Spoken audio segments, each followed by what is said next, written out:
guys, we've got the brand new Blitzkrieg from WOV Racing on the bench today, and this thing is unlike anything you've ever seen before. Let's check it out. This is a 1/9 scale 4S monster truck. It's about the same size as one of the new Arrma Outcasts or the new Traxxas Maxx V2. As of right now, Buddy RC seems to be the only place that's importing these into the United States. That's where I got mine, and that's not a bad thing. Buddy RC's been around for a while, and they're a pretty good company. In this video, we're gonna go over the features, take a deep dive into what's inside, and then we're gonna take this thing for a bash and see just how tough it is. First thing that's new are these body mounts. Instead of having clips or a clipless system, you've got these push buttons which push in the little tabs and you just lift up and the body comes off. I'm really curious to see how these little push buttons hold up over time. The body appears to be a pretty basic polycarbonate shell. I like the shape, and it's medium thickness. You can see the body mounts leave much larger holes. I'm really curious to see if they hold up better than the smaller holes of most normal body mounts. And then we've got these reinforcements that are tethered to the body here. Underneath the body is where things get really interesting. We've got a 4S power system that I've never seen before, fans on both the motor and ESC, a cool green EC5 plug, and then a nice sized battery tray for a 4S battery. We've got some big, beefy, big bore, all plastic threaded body shocks. We're gonna be taking one of those apart in a minute. Sneaking in behind that, we can see we've got all plastic drive shafts, just like the 4S Arrmas and Traxxas Maxx. We've got a really interesting suspension system, which we're gonna be looking at in a minute. Plastic links that are double shear top and bottom. Double shear means that the link is captured between two different tabs, which makes it much, much stronger. Here we can see we've got a plastic body mount with those really cool push button clips. Moving down the center, we've got a front to rear tower to tower brace that is aluminum. And we can see we've got a plastic servo saver, moving on to a plastic steering rack. Pretty much everything on this truck is plastic. We can also see we've got an aluminum drive shaft down there. That center drive shaft looks familiar. Let me know if you recognize it. We've got a plastic rear body mount as well, plastic mounts for the upper hinge pins, and some nice beefy looking bumpers with a nice big wheelie bar. Flipping the truck over, you can see we've got an all plastic chassis here. This does use all hex hardware. The front and rear top and bottom arms are all different, which means you're gonna have to have spares for each individual one of those. We'll talk about spares availability in just a few minutes. You can see that the lower hinge pins are also captured in plastic. I'm really curious to see how that holds up with bashing. Let's pull one of these nice big Chevron style tires off and take a closer look. These wheels have a bunch of offset to them, and a regular cross wrench isn't going to work. However, this Arrma wrench works just fine. These are 17mm hexes, and you can see that the nuts are serrated, so they shouldn't fall off.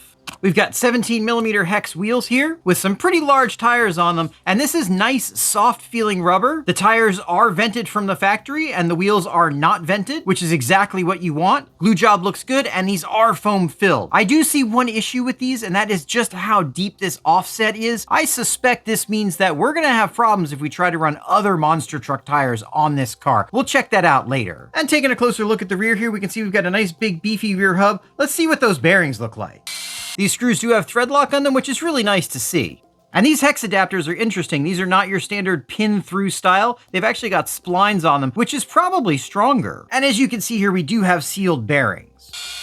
Here we have a closer look at one of those plastic drive shafts. It does look fairly beefy, though we'll just have to see how it holds up under some abuse. These shocks feel pretty good. They've got nice thick shafts and really thick fluid in them. Taking the cap off, we can see we've got a bladder design here, which is pretty typical for these kinds of bashers. At least on my example, the shock shaft protectors were installed backwards in the rear. I'll go ahead and flip them around. According to the literature, this has 3 all steel sealed gear differentials in it. I want to take a look at one of them. This center brace is not keyed in on the front or rear, which means it'll help prevent compression, but not extension and flex. This is, however, a solid aluminum rod, so you're not going to be breaking this anytime soon. Again, plenty of thread lock, nice to see. That screw was way longer than I thought it was going to be. Those 3 screws appear to release the entire motor mount.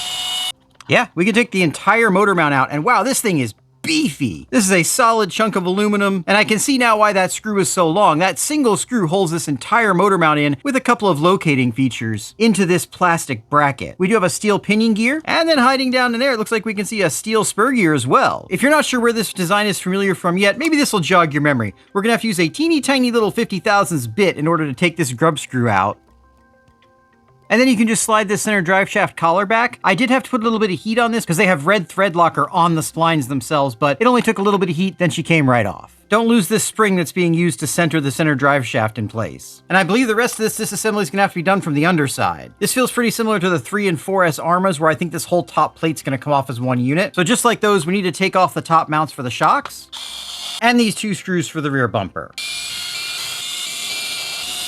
And with that, this top cover is free, and we can see some differentials hiding in there. This rear differential comes in its own little module, and this thing looks huge. Again, if you haven't figured out where this looks familiar, I'll tell you about it at the end of the video. The center differential comes in its own module as well, and it did take quite a few screws to get all of this apart. These differentials are absolutely gigantic. I mean, here it is next to an X-Max differential ring gear. They really aren't that different. I don't think you're going to be breaking this anytime soon on 4S. Speaking of which, let me know if you want to see me put some 6S into this thing if it survives today's testing. Center differential also looks nice and beefy, and look at that, an all-metal case as well with steel ends. The center differential fluid feels a little thin, but it should be fine for now. All right, guys, let me put this mess back together. They say this thing will do 55 miles an hour. I'm curious to see what it'll actually do off-road.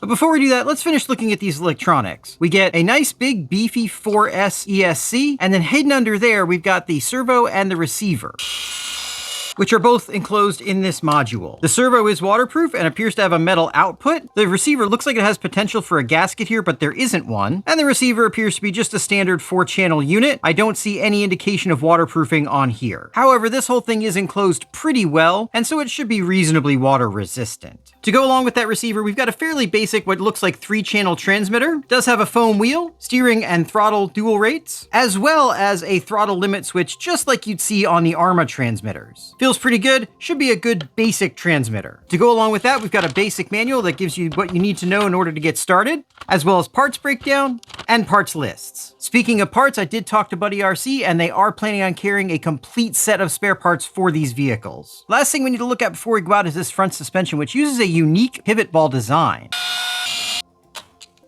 All right, so that's pretty simple. It just uses a plastic pivot ball in this socket. This looks like it'll be a pretty tough design because unlike on standard pillow balls where they can just get pulled straight out, this is captured in the front, so it can't do that. I'll be really curious to see if this has any other weak points though. Now, if you're enjoying seeing all the intricate details of this new car, let me know by liking this video. And if you want to see more, make sure you hit that bell to get notified because we've got a lot more of this coming. All right, guys, the moment we've all been waiting for. Let's throw this brand new Genzace G-Tech battery in. See how fast this thing is off-road.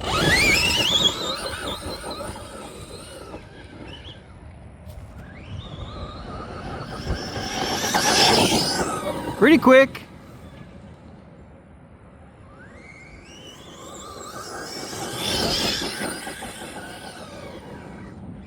One more pass.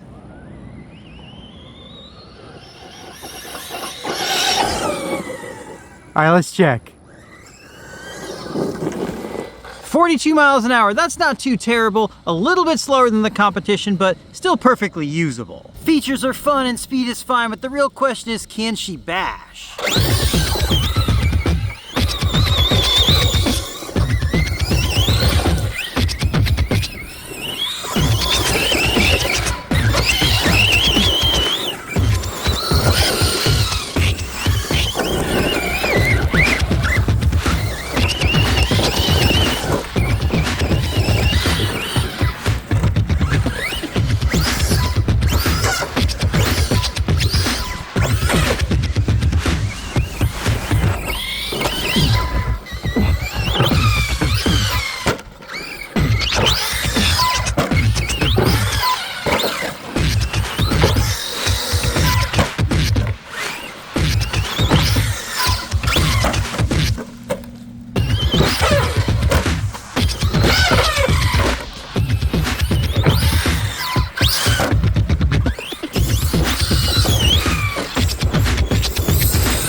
Well guys, so far so good. I've got a couple of packs of what I would call normal bashing through this truck, and so far everything's holding up great. The only issue I've had is that these little buttons got a little bit jammed up with the really fine dust, but they actually cleared themselves up without me having to do anything, so no real problem there. These tires seem to work well overall, which is really good because I think you're going to be limited for choices on replacements. Let me show you why. These tires have a much deeper offset than a regular tire would. This is an Arrma Backflip LP, and you can see how much deeper that is. If we put that on the car, you can see it's going to make this car a couple of inches more narrow overall. Now, I'm sure there are some tire options that'll work. Let me know if you're aware of any. I'm not aware of any with that deep of an offset, but I'm sure there are some. Normal bashing is fun, but most modern bashers can handle normal bashing. Let's take this thing off the big ramp and see if it can handle some serious abuse.